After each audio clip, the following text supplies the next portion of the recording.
Hello, St. Joseph's Parish. My name is Jared Rutnicki, and I am a seminarian for the Diocese of Joliet.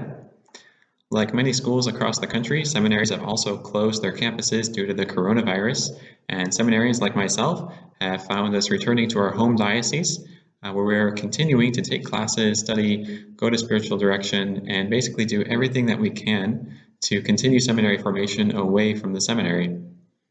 I am staying at St. Joseph's Church in Downers Grove, where I was assigned earlier this year as my teaching parish.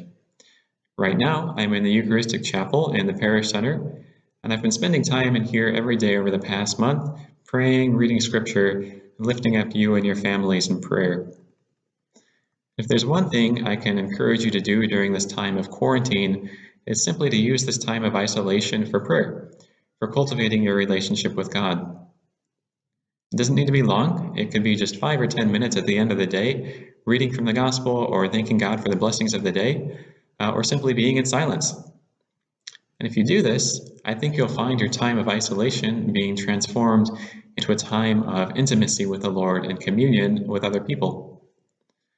I think one misconception that people often have about prayer is that it's a form of escapism, that when I pray, I'm going to be neglecting others in my life, or when I pray, I'm not going to get all the things done that I really need to do. And I would respond to that in two ways. First is that think of the spiritual life like a wheel, where Christ is the center of that wheel, and all of us are like spokes that come out from the center. Now, when you're really far away from the center, all the spokes are going to be really far away from each other. But when the spokes are close to the center, they're really close to each other. And in a similar way, in the spiritual life, when we are close to Christ, that does not take away from being close or near to other people. In fact, when we're united to Christ, we're even closer to other people than when we're far from Him. A second way I would respond to this is by turning it on its question. It's not praying that's a form of escapism, it's actually avoiding prayer that's a form of escapism. Because when we avoid prayer, we're in fact avoiding the most important thing of our lives, which is our relationship with God.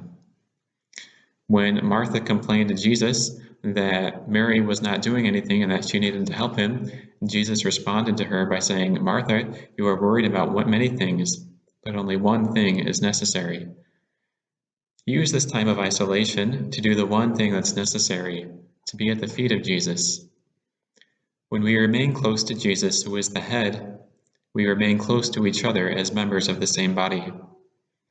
Allow prayer to turn this time of isolation into a time of communion, both with the Lord and with others. From myself and Father Al and the staff at St. Joseph's Parish, I wish all of you a blessed Easter season.